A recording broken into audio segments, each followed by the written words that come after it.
We've just heard it, the question. Which commandment in the law is the greatest?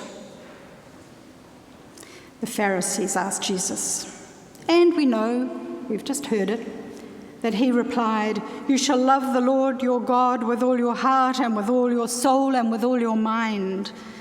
And then he went on to say, "And the second is like it, you shall love your neighbour as yourself." Jesus seemed to think these things mattered most.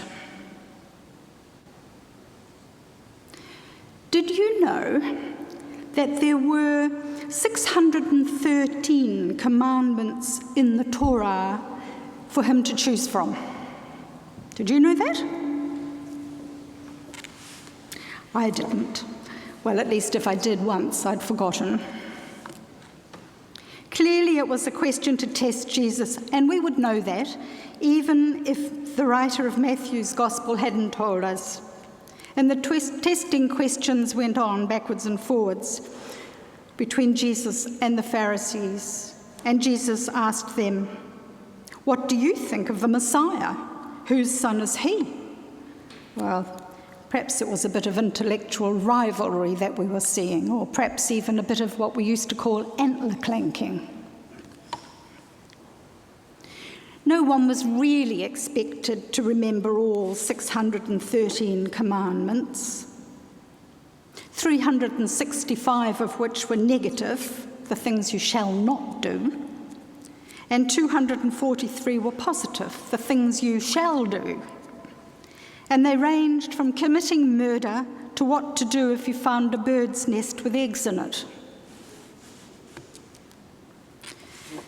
It would appear that Jesus, following the usual practice of the teachers of his day to organise all of these commandments into clusters, had clustered them in his interests into two groups.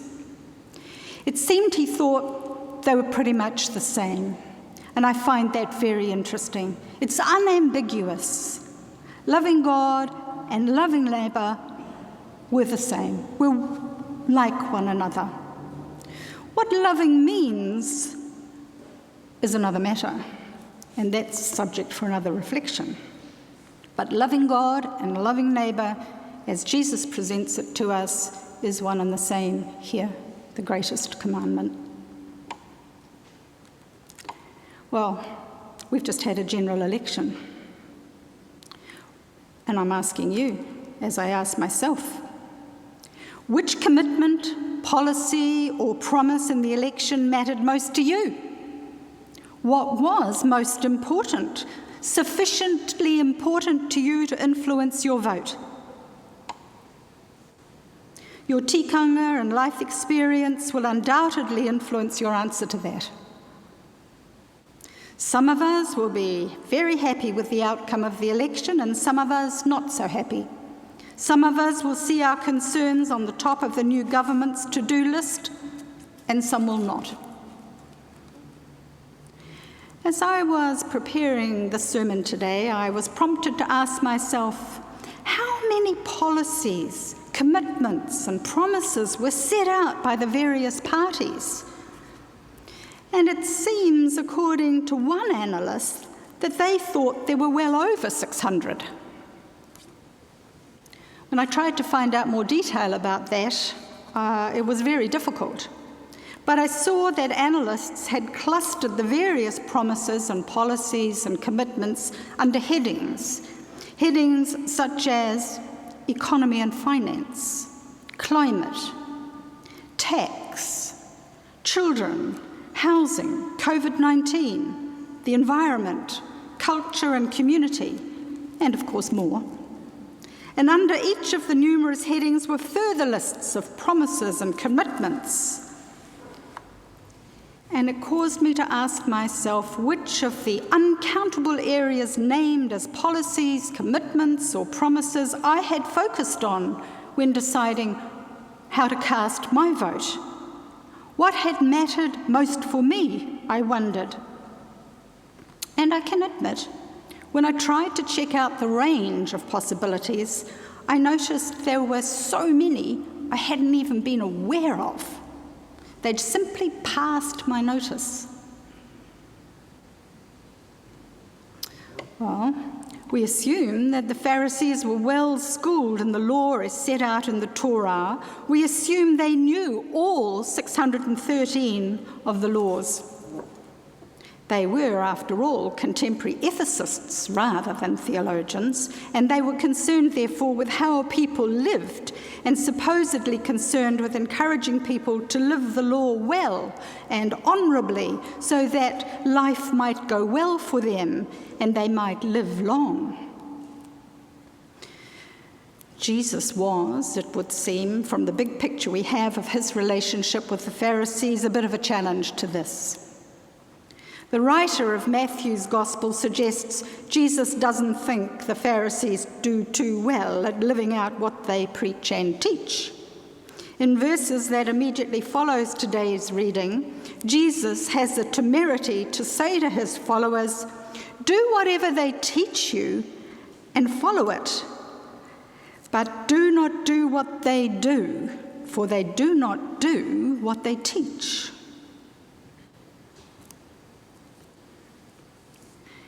In our society, we're pretty hot on walking the talk, on expecting people to do what they say. We think we hold our politicians to account for their promises, and we shout and holler when we think they're not living up to them. But in reflection, I am challenged to wonder how I'm living in response to the primary concerns I identified and that shaped my vote last week. The society we've shaped is multi-layered. There are individual relationships, there are family networks, there are local organisations and national organisations, of which Parliament is the most obvious. We can have influence at each layer if we're so inclined. And also, we can be globally aware and concerned and press our representatives to take our global community seriously too, so as to engage in ways that have influence. We've seen that, of course, following the massacre in Christchurch and with the COVID response. And we hope to see it re the climate crisis. So what was it that shaped your vote? Was it concern for the well-being of yourself and your family? Tax cuts, access to pharmaceuticals, what would be best for you and yours? Or was it concern for others, our neighbours in our local community, those with the least share of our national wealth? Or was it concern for our global neighbours, refugees and immigration? Was it perhaps the earth herself, the climate crisis and pollution? What mattered to you? How are you planning to walk the talk of your concern?